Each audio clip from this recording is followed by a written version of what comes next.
apologize, my voice is a little hoarse after working through the night. As you all know, last night, local, county, state, and federal law enforcement officers from around the state of Maine responded to reports of an active shooter at several locations in Lewiston, including Spare Time Recreation and Schmangy's Bar and Grill. These law enforcement officers, in the face of danger, responded swiftly, selflessly, and with great bravery. Bravery that they continue to demonstrate today as they search tirelessly for a person of interest in connection with last night's events. On behalf of all Maine people, I express my deep gratitude for your response and for your continued service. I also do so for Maine's hospitals and other medical emergency responders. I'm profoundly saddened to stand before you today to report that 18 people lost their lives and 13 people injured in last night's attacks.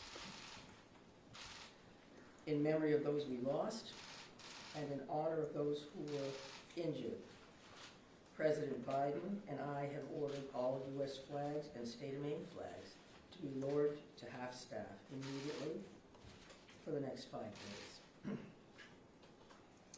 Maine State Police have issued a shelter-in-place order for Lewiston, Lisbon, and Bowdoin as the manhunt for that person of interest, Robert Card of Bowdoin, continues.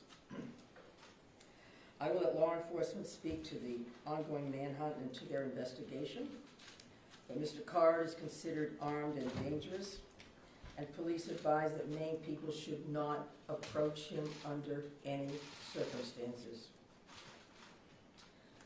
I continue to strongly urge Maine people to follow the direction of state and local law enforcement amid this ever-changing situation. Please, if you see anything suspicious, please call 911. There are still many things we don't yet know about these attacks, but the full weight of my administration is behind law enforcement's efforts to capture the person of interest, Robert Card, to hold whoever is responsible for this atrocity accountable under the full force of state and federal law, and to seek full justice for the victims and their families. We cannot and we will not rest in this endeavor. My administration is coordinating closely with local, regional, and federal officials to respond to this shooting. I have spoken twice with President Biden. I've spoken with Vice President Harris, Secretary of Homeland Security in my office, and Secretary of Health and Human Services, Becerra, all of whom have called me last night to express the Biden administration's full and unwavering support and to offer any and all help that we, the people of Maine, might require.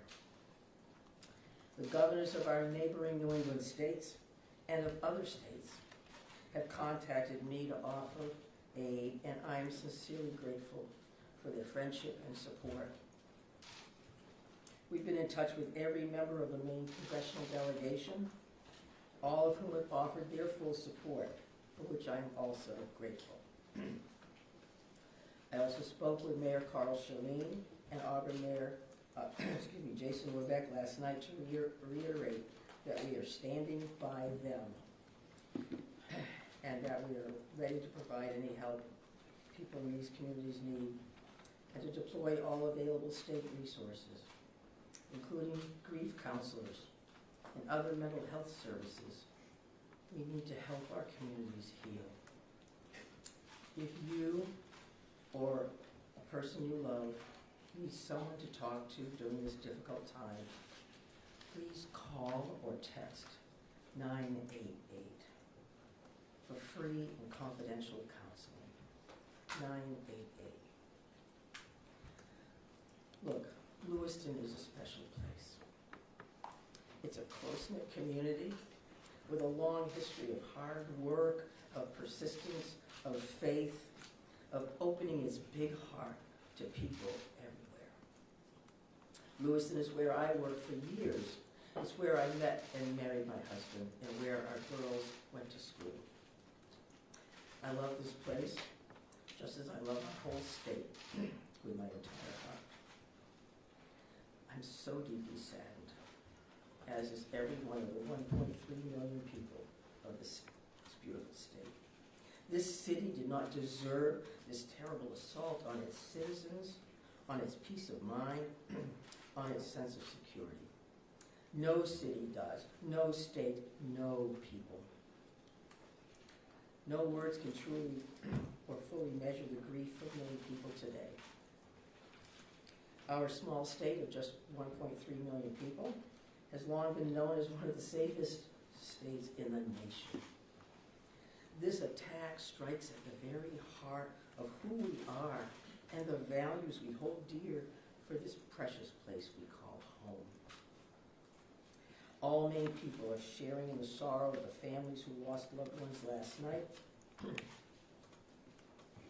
Loved ones, normal people who were killed or injured while unwinding from a day of work or while spending time with their family and friends, socializing. So on behalf of the 1.3 million people of the whole state of Maine, I hold these families and this city in my heart today. I know that the people of Lewiston are enduring immeasurable pain. I wish I could take that pain off your hearts, off your shoulders, but I promise you this, we will all help you carry that grief. I ask many people to join me in offering our comfort to the families and friends who have lost someone, and in offering our prayers for swift recovery for those who are healing in Maine's hospitals today. This is a dark day for Maine. I know it's hard for us to think about healing when our hearts are broken. But I want every person in Maine to know that we will heal together. We are strong, we are resilient, we are a very caring people. In the days and weeks ahead, we will need to lean on those qualities more than ever before. As we move forward, struggling as we may, let us wrap our arms around one another, offer comfort and solace and love. I know the Maine State Police will continue to release information to the public as we confirm it, and information about any steps that the public might take to support the people of Lewiston at this time. May God bless the people of Lewiston and bless the memories of those we have lost. Thank you. I'm going to turn it over to Commissioner Sasha. Thank you very much, Governor. We certainly appreciate your support. The City of Lewiston does, the state of Maine, and certainly our first responders. We feel that love every day, and thank you very much for that. I would also say that we want to say thank you to a really large number of other elected officials across our state, whether that's the federal delegation, local elected officials, and many others that are part of organizations or law enforcement agencies that truly wanted to join us today at this particular press event and wanted to speak on behalf of their communities. And as the governor had mentioned, and everybody else will reiterate, our reality for today is that this suspect is still at large. And we want to provide community support for the victims, for the families, in the communities across the state. But we also have an incredibly strong, laser-like focus on bringing this suspect into custody and ultimately to justice. So because of that mission for this particular event and today's activities, we're keeping the list of speakers in the agenda pretty tight. And that will include next up at the podium would be Chief Dave St. Pierre from the City of Lewiston, and some other members of his command staff are present. What I will say to the city of Lewiston, and you know this because you feel it every day, but you're lucky to have a chief like Chief St. Pierre and his entire law enforcement agency. From every level, those officers put their heart and their soul on the line on behalf of their community last night and into today. And they're doing it for the right reasons. They do it because they care. So the city of Lewiston and truly our co-responder family across the state of Maine is lucky to have Dave and his team in the mix with us. And we're also going to hear from Colonel William Ross from the Maine State Police. And Bill will highlight some of the timeline things that you're probably concerned about and certainly interested in from a story perspective. So the Colonel will come up and speak to that. And we'll also have Jody Cohen. And Jody is the special agent in charge for the FBI out of the Boston field office. And Jody will highlight some of those federal partnerships and some of the things that our federal partners are bringing to the table, bringing to bear to help us with this investigation. We also have a bunch of people here. Once you start naming people, you're going to have a problem because you're going to forget somebody or screw something up. But I would also tell you that a couple of our other federal partners are here. Kevin Neal, he was the U.S. Marshal for the District of Maine. We also have James Ferguson, and Jim is the special agent in charge from the ATF for the Boston Field Division. They are heavily invested with staff along with the FBI, and we can't thank them enough for all that they're doing on behalf of our state. I would also tell you that we are going to close with a brief Q&A, and we're going to try to get some of those questions out there. We appreciate your time, your patience, your professionalism, your partnership at getting this information out. I would think that those questions are going to be brief because, again, we do have a suspect at large. And while you can help us with that, we also need to get back to our teams to push forward on that. So with that in mind, I will be back up to the podium to kind of steer that a little bit. But for starters, I would like Chief St. Pierre to join us. Thank you. Thank you, Director Sawchuk, and welcome media partners, and thank you, Governor Mills, for those kind words. I'm going to keep this short. What I would like the very most is to express our deepest sympathies to the families and friends of the victims of this heinous crime. This is truly a tragedy that goes beyond comprehension. I'm confident in our community, that our community has and will continue to come together throughout this endeavor to bring this to a successful conclusion. Although difficult, I do ask the public to continue to be mindful of their own personal safety and also that they be patient with the process as much as possible. There is extensive work and attention to detail that goes into such a large-scale investigation. I'm confident in the expertise and professionalism of our investigators and all law enforcement officials that are currently involved. This is an all-hands-on-deck approach. We have a great deal of collaboration and resources that have been made available to us. There are far too many to name individually, but I think Director Sawchuk named quite a few appropriately. There are far too many, as I've stated, but they are all appreciated more than you know.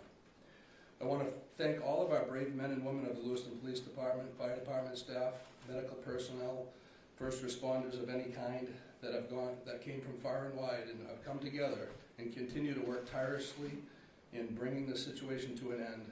We hope to locate and hold the person accountable. I think you'll hear next from the state police, who is taking the lead in this investigation. Although that we are working hand in hand with them, I think Colonel Ross will be able to fill you in a little bit more.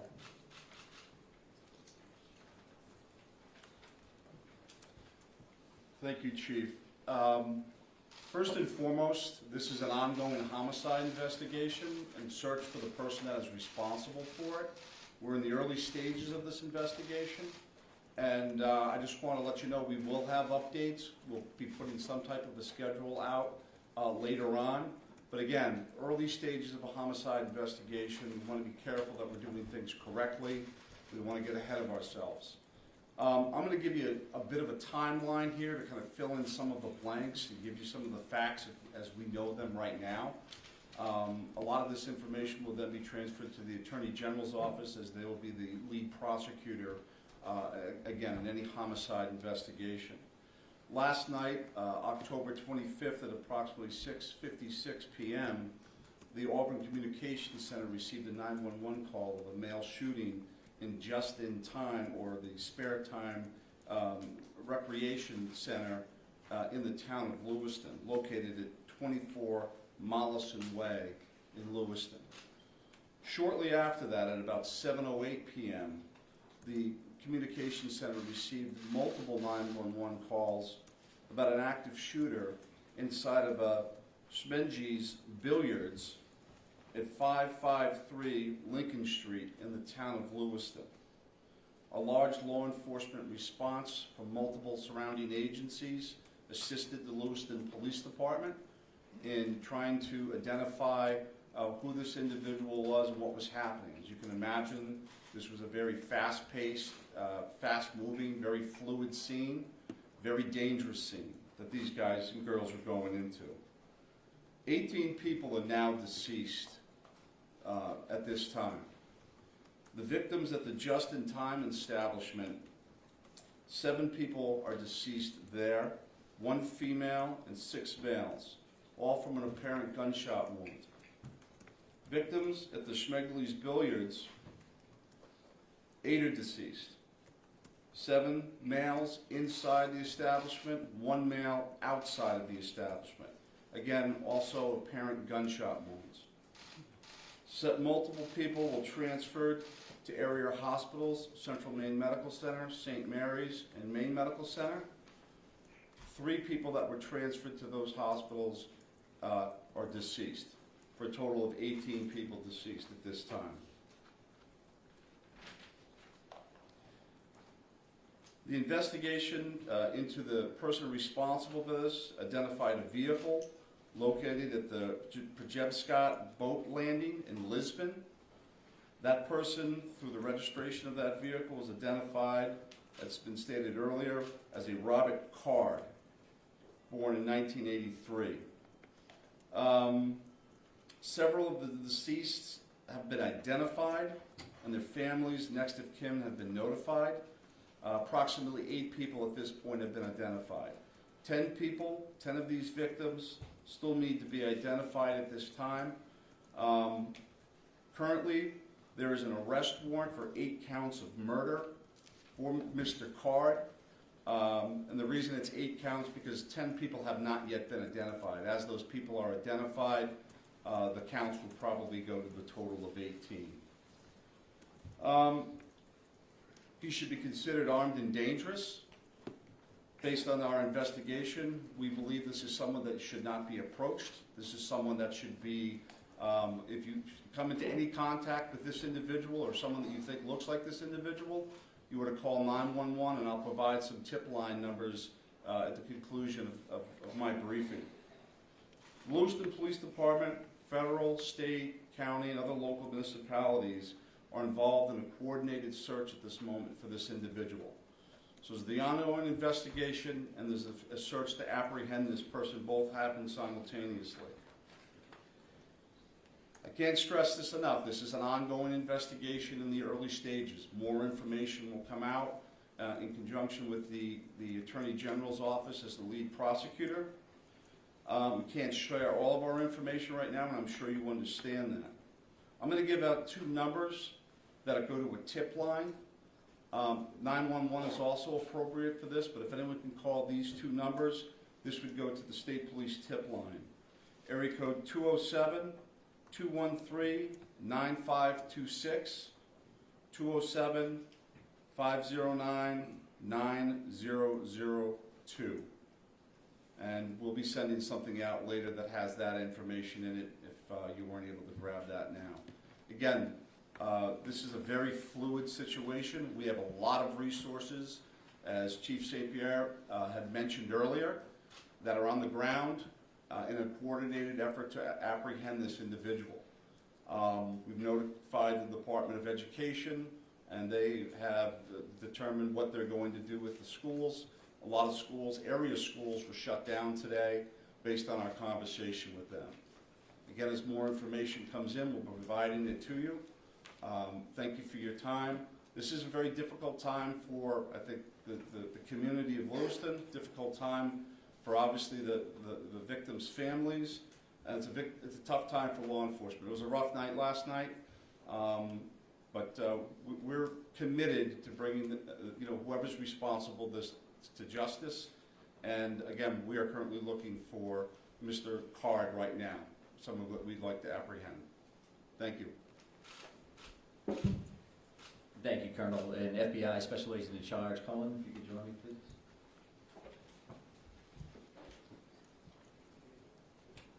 Thank you. My name is Jerry Cohen. I'm the Special Agent in charge of FBI Boston Division, which covers the state of Maine. Our hearts go out to everyone who was impacted as a result of the senseless violence. The FBI is working hand in hand with our law enforcement partners. Our evidence response team is here processing these very extensive scenes. We are providing investigative and tactical support, as well as our victim specialists are working with those affected by this tragedy. As this very active investigations continues to unfold, we're asking the public to stay vigilant and come forward with any information that you might have that you feel is helpful to our investigators. My pledge is that the FBI will carry out this investigative case with rigor. We will work day and night alongside our law enforcement partners to get the answers to the questions this community deserves. We thank the public for your continued cooperation and patience as we continue to work this very active investigation. Thank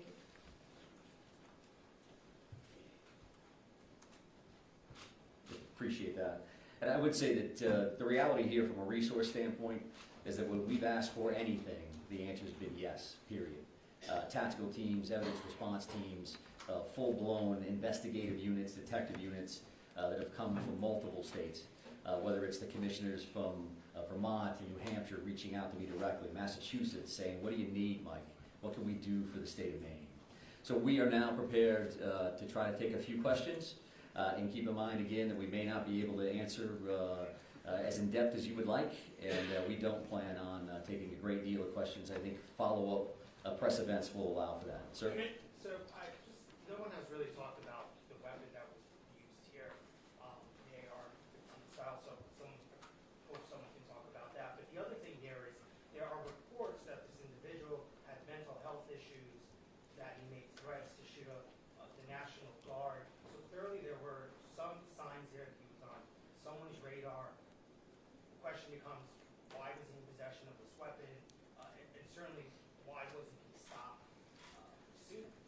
Yeah, I think those are all valid questions, and certainly questions that we are looking into now, but not questions that we can answer today. Considering that this occurred last night, there's still an active search for the suspect in question, so I appreciate those questions, but not something we're going to be able to answer right now. Is it something that you're investigating and looking into? It is certainly one of those things that we want to follow up on, all aspects of that. Why does the Go ahead, right here. Yes. Can you give us a sense of the ages of who has died, how many are under 18 and how many are over 18? I'm not sure we have that information with us today. We wanted to break it down by gender because that's something we had readily available. We did not break this down into age ranges at all. Sir, what can you tell us, what can you tell us about the background of the suspect in this case, or I should say the person of interest, because I noticed the language is very clear. You're saying person of interest, not suspect. So why use that terminology, and what can you tell us about his background? Yeah, I think we used person of interest last night for half of the room that was here for that press event. As the Colonel had mentioned, there is now arrest warrants for murder for this particular individual, Mr. Card. So he is viewed as a suspect, and there is a full court press by all of our partners to bring him into custody. What was the second piece of that question? What can you tell us about his background? I wanted to ask a second ago about the idea that he had voiced concerns about his own mental health, right? Had been committed, according to language in the police bulletin, to a mental health facility for weeks. How could someone that fits that profile still be in possession of semi-automatic weapons?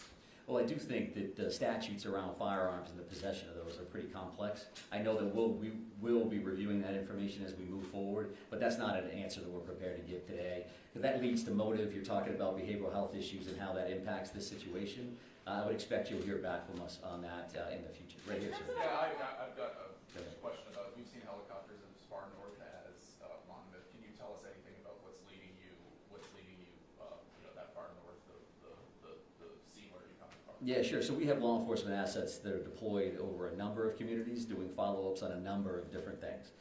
So as you can imagine, There's a great deal of search warrants that we're following up on. We do have partners, that helicopters from the New Hampshire State Police. That copter was here last night to assist us as well. So whether we have tactical elements out or we're searching an area, some of those air assets would be very, very valuable for us. So that's what they're doing. That's leading you there?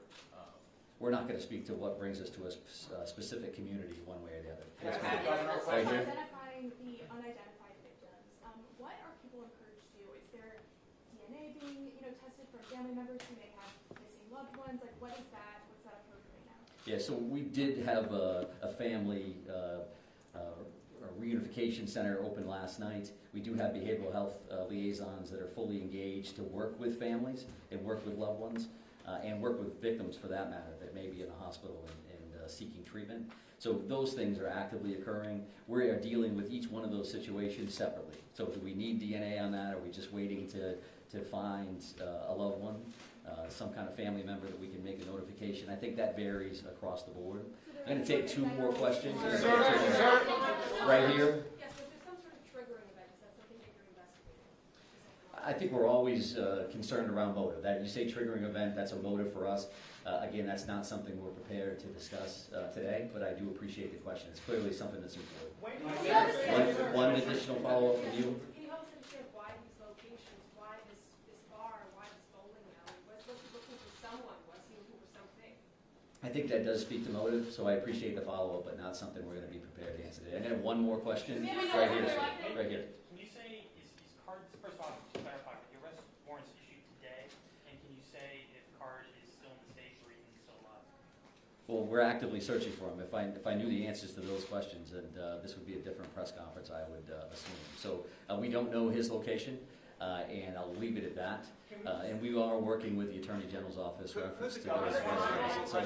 So with that in mind, we're done taking questions for now. So we are going to actually take off at this point. Thank you very much for being here. I appreciate that. Have there been any credible sightings? We've not really gotten any answers. So Thank you.